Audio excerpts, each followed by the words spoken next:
I'm going right out there with it. It's one of my favorite films of the last 2 years, hands down. You know what? I would agree. I would say the same. I got asked a few months ago. I got asked by a friend of mine who I hadn't seen in a long time. We were at a conference together, and he asked me like what my favorite movie of the last 2 years was, and I just sighed heavily, and I was like, dude, I gotta go to the internet and look up what all movies I have seen in the last 2 years, because none particularly stand out to me. Like, there are not many. Now I know you're gonna say Fat Man. I mean, that's the only one, though. It's an obvious choice, and I mentioned Fat Man when I was talking to him about it. In fact, but because nobody's seen Fat Man, but they should. As we're coming back into Christmas season. Ooh, we should do a little anniversary something. Look, honestly, it's about time for us to revisit to revisit Fat Man. To revisit? Look, it's Christmas movie season, and I think Fat Man's got to get in the rotation. Yeah. So, I was really hard pressed to think of anything. I mean, I went back over the last 2 years of cinema. It's been, it's been delays and just trash and hashtag content and anything that you can think of that is just, the best you can say about it is, well, they got it done. They completed that movie. Yeah. And they released it. Yeah. To audiences. That is a movie that exists. I mean, even things like I saw on Instagram the other, speaking of Chris Pratt, Chris Pratt got voted, handsomest man or something, People's Choice Awards for his portrayal of whatever character he played in the Tomorrow War. And then the Tomorrow War got like 7 other nominations for People's Choice Awards and stuff like that. And I was like, yes, that's exactly correct. Boo. Because it was fine. It was not good. It doesn't deserve awards. like I don't know what we're doing. There's so many movies. Extraction, The Old Guard. These last 2 years was a time for television just because of all the challenges. Yeah. But because all the things I think of, Tiger King stands out, but Squid Game stands out. And there's a lot of Succession. There's a lot of television. So I still haven't watched Succession. People are talking to me about that right now. I'm not really sure what's going on with it. But, couldn't think of any movies. It was very, very difficult to think. But Last Night in Soho is way up there on my list. And it is for several reasons, which we'll get into in a little bit. But first, I just want to get first thoughts. Jen, you kind of agreed with me. Oh, this movie was beautiful. It was exquisite. Like, it's a horror movie, but it's not like super scary, but at the same time it's very thrilling. And I recently got a Fitbit, and I only bring that up because I noticed that my heart rate was about 20 beats per minute faster than usual throughout this entire movie. And I'm just sitting in a chair watching a thing, and right? to be I'm clear, not actually doing anything. But it's not like Interstellar or Gravity or something that's like really trying to like amp you up because of terror of no. It was situation. Just like an exciting an exciting story. It was thrilling in every conceivable sense of the term. Paul? I can't disagree, or I can't agree with Jen really more than that. I have a couple very minor quibbles, mainly in the second act. Okay. Thought it ran a little long. All right. Maybe like 10 minutes. We'll talk about that. But overall, loved it. I would call this movie, and I've tried to, because I've had to describe it to people several times over the last couple weeks, really, because it's hard to, like, if you just called it a horror movie, like, you really wouldn't capture its essence at all. I hate horror movies. I'm not a big fan of the genre as well, and so, like, if you just called it a horror movie, it really wouldn't work. If you just called it a thriller, I also don't think it would quite capture its essence. So I've taken to describing it as sort of Hitchcockian as a movie. It's a very Alfred Hitchcock sort of movie. There's a lot of psychological aspects to it, and there's a lot of like mystery aspects to it. But there are also some very terrifying specific scenes that are, kind of psycho type scenes, and there's some I actually feel like, particularly coming into the third act, I think there's a scene that I might even just call an homage to Psycho in a lot of ways. I mean, I think there's a particular moment that I'm thinking of that just feels very much like the shower scene from that movie, but in a good way, in an homage kind of way. And I think that he really tapped into a lot of aspects that I think make Hitchcock such a masterful director, which is like he's playing with your sense of suspense, but the vast majority of every Hitchcock movie is not jump scares and like dark hallways, or like it's a really beautifully told story about characters that hopefully you are invested in and actually care about, and you care about their goings on and what they're doing and what their motivations are. It's just that their motivations, in many cases, and especially in this movie, very pure motivations, lead them accidentally down a road that they didn't anticipate. And then you end up with some shocking twists and turns for that character. But by that point, you also are really rooting for that character. And I cannot think of any new actress that I have seen in years who I think is more adorable than Thomasin McKenzie in this role as Eloise. She was great in Jojo Rabbit, which I did an Out of Frame episode on.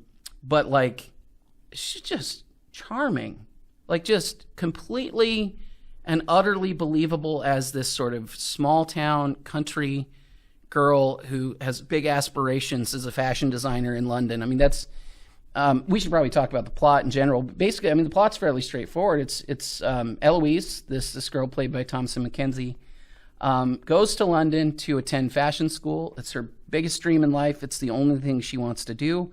But she has a little bit of a weird character trait where she can, it's unclear if it's, at least at the beginning, it's unclear if it's hallucinations or something else, but she has fits where she sees her mother, mostly, who has died, and so she's, not fully stable as a person, but she is absolutely adorable, and she is well-intended. She's a very good person, and a very quiet. She's very earnest. She's very earnest and introspective, and like, she just wants to be a great fashion designer. And she doesn't really have any ego or anything that's, But she goes to fashion school, and she lives in the dorms, and the dorms are a pretty bad experience for her, which I empathize with a little bit too, because it's a very chaotic dorm situation. Her roommate's very egotistical and kind of outgoing, and she sort of throws a party the first night, and it's just very uncomfortable for somebody who grew up in the country with no siblings, as far as I can tell, and big empty space to herself.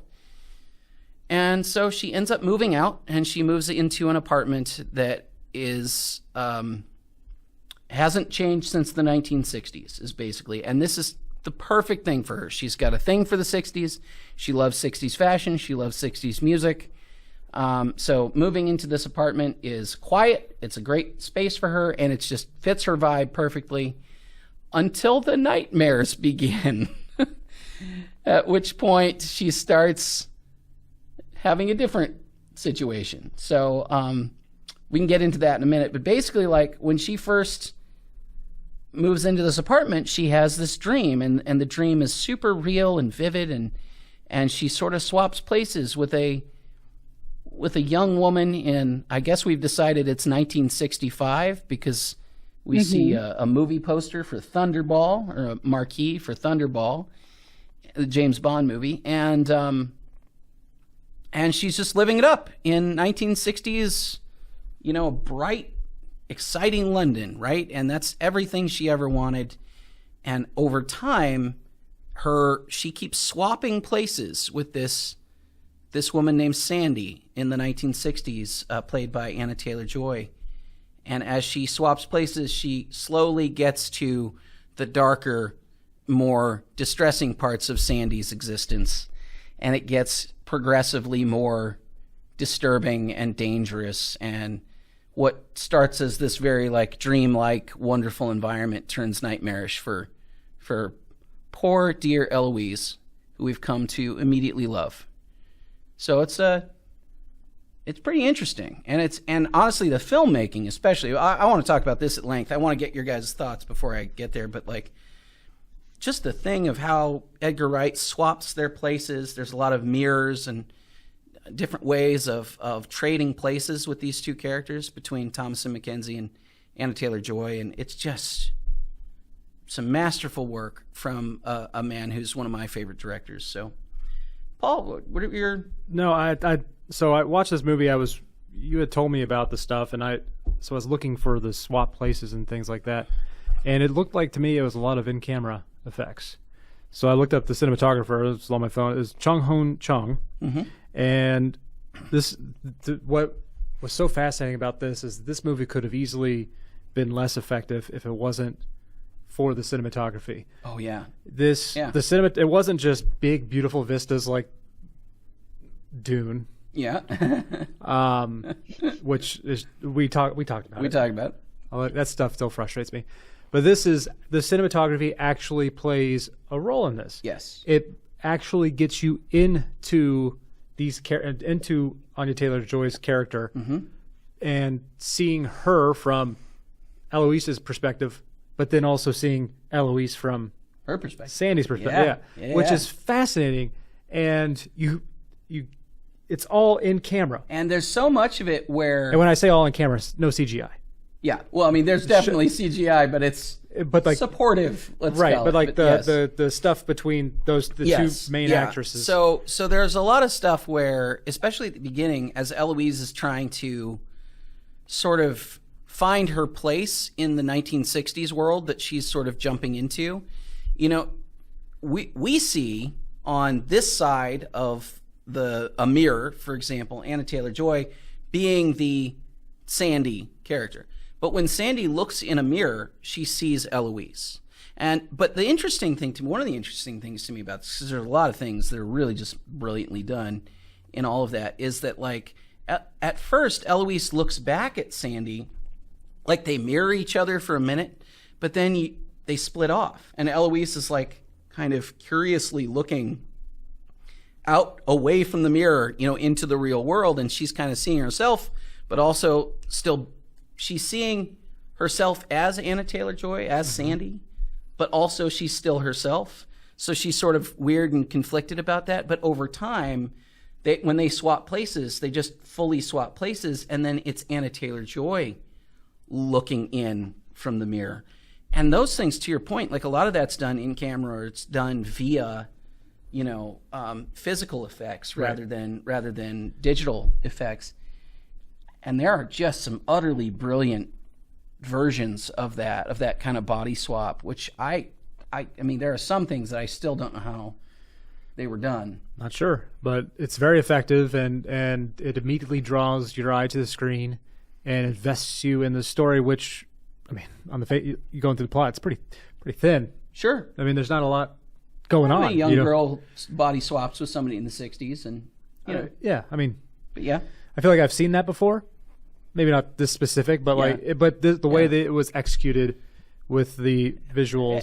Edgar Wright. One of the reasons why Edgar Wright is one of my all-time favorite filmmakers is because he is so thoughtful about visual storytelling, and in particular, he's thoughtful about transitions.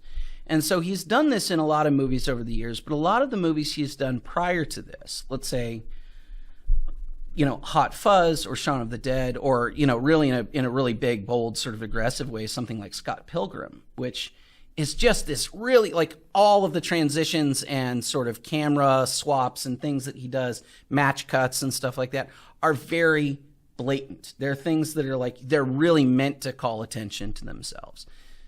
But I think that started to shift a little bit in Baby Driver. Like, Baby Driver has a lot of cool stuff in it that I think is still very flashy. But this movie, I think, was not flashy about its camera work. No. It was thoughtful, and it was carefully crafted. But it was not trying to draw attention to the camera move. It was trying to keep that focus on the character. Right. And so this, to me, feels like a little bit of Edgar Wright doing things that are really virtuosic, but now in a mature way. Like when he was younger, he did virtuosic stuff like, look at what I can do. And now it's like, look at how well I can employ this technique that no one else could do effectively to tell this story, you know? And to do that, this really speaks to me a lot, I think, in general, because he's still doing that without any pretentiousness. He's not a pretentious filmmaker. He doesn't have he's still doing basically genre movies. There's magic and, you know, like in this case, there's ghosts and you know, murders and stuff in it. Whereas, you know, I think a lot of filmmakers, when they exploit their sort of virtuosic tendencies, like a Kubrick, for example, also tend to accompany that with what I feel like is a lot of pretentiousness in their storytelling and what stories they choose to tell, what they're doing. And I don't get any sense of pretentiousness out of Edgar Wright. And that's the thing that I really enjoy about his movies. But yeah, Jen, how are what are your sort of broader thoughts on this movie? I mean, just the character work with Sandy and Eloise. Yeah. And it's not just the way that those two characters contrast each other. It's also about the ways that those two characters compare very well. Yeah. You know, bright eyes, big city. They're there to make a name for themselves, to, you know, achieve every dream that they've ever had since childhood.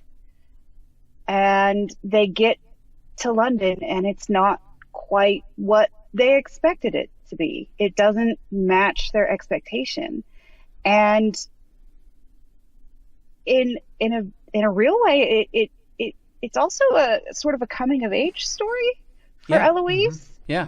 In like understanding herself and what she actually wants and how to sort of deal with both the real world and her sort of ghost seeing gifts, as it were, and how to integrate all of that into herself so that she can not go crazy, maybe. Yeah. So it's really interesting. And it's so gorgeously done. And it would have been very, very easy for this to be an extremely lurid movie. Yeah. You know, for it to have been just absolutely over the top. But it wasn't. It had a delicate touch to it.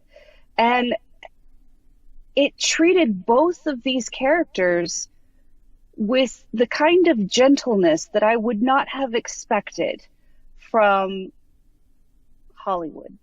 Yeah.